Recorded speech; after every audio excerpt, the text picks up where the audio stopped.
കുടുംബാധിപത്യത്തിന് വേണ്ടി തൻ്റെ ഭാര്യയുടെ സ്ഥാനാർത്ഥിയെ അടിച്ചേൽപ്പിച്ചു.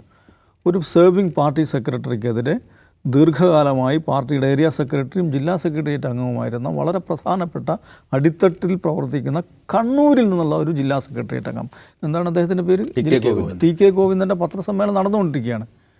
അദ്ദേഹം ഉന്നയിക്കുന്നത്, ഞാൻ അദ്ദേഹത്തിൻ്റെ ഇതുവരെ അദ്ദേഹം സംസാരിച്ചതിൽ ഞാൻ ഏറ്റവും പ്രധാനപ്പെട്ടതായി കാണുന്ന 2 പോയിന്റുകൾ. ഒന്ന്, അദ്ദേഹം പാർട്ടി സെക്രട്ടറിക്കെതിരെ അഴിമതി ആരോപണം ഉന്നയിക്കുകയാണ്, സാമ്പത്തിക ആരോപണം ഉന്നയിക്കുകയാണ്.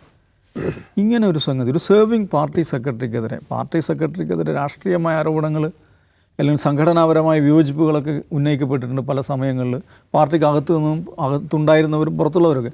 ഒരു സേർവിംഗ് പാർട്ടി സെക്രട്ടറിക്കെതിരെ സാമ്പത്തികമായ ആരോപണം ഉന്നയിക്കപ്പെടുക എന്ന് പറയുന്നത്, സാമ്പത്തിക ആരോപണവും സ്വജനപക്ഷപാതിത്വമാണ് ഉന്നയിക്കുന്നത്, അല്ലാതെ ഈ എം വി ഗോവിന്ദൻ സ്ഥിരം പറയുന്നത് പോലെയുള്ള സൈദ്ധാന്തിക കാര്യങ്ങളല്ല. ഈ ടി കെ ഗോവിന്ദൻ ഉന്നയിക്കുന്നത് സാമ്പത്തിക ആരോപണം, കോടികളുടെ ഇടപാടുകളുമായി ബന്ധപ്പെട്ട പ്രശ്നം, അവിടെ എന്തോ ഒരു പദ്ധതിയുടെയൊക്കെ പേരിൽ.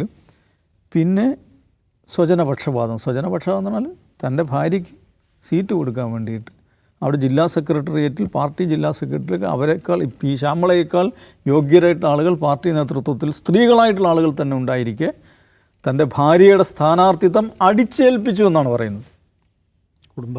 കുടുംബാധിപത്യത്തിന് വേണ്ടി തൻ്റെ ഭാര്യയുടെ സ്ഥാനാർത്ഥിയെ അടിച്ചേൽപ്പിച്ചു.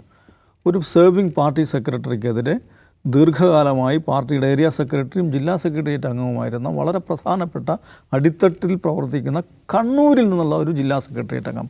കണ്ണൂരിൽ നിന്നുള്ള ജില്ലാ സെക്രട്ടേറിയറ്റ് അംഗം എന്ന് പറയുമ്പോൾ പുറത്തുള്ളൊരു പോളിറ്റ് ബ്യൂറോയുടെ വിലയാണതെന്ന് മനസ്സിലാക്കണം.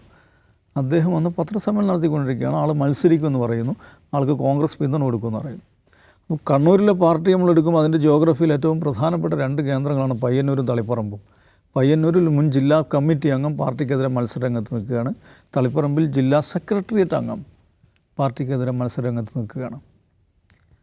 ഇപ്പുറത്ത് 5 MLA-മാർ പാർട്ടിക്കെതിരെ മത്സരത്തിൽ നിൽക്കുകയാണ്. അപ്പോൾ ഞാൻ പറഞ്ഞ പോയിൻ്റ് എന്താണെന്ന് വെച്ചാൽ, തദ്ദേശ തെരഞ്ഞെടുപ്പ് സമയത്തുണ്ടായിരുന്ന രാഷ്ട്രീയ സാഹചര്യം, അന്നത്തെ ഒരു രാഷ്ട്രീയ സാഹചര്യം അനുസരിച്ചാണല്ലോ തദ്ദേശ തെരഞ്ഞെടുപ്പ് റിസൾട്ട് വന്നിട്ടുണ്ടാവുക. ആ രാഷ്ട്രീയ സാഹചര്യം അതേക്കാൾ തീവ്രമായി ഇപ്പോൾ നിലനിൽക്കുന്നു എന്നുള്ളതാണ്.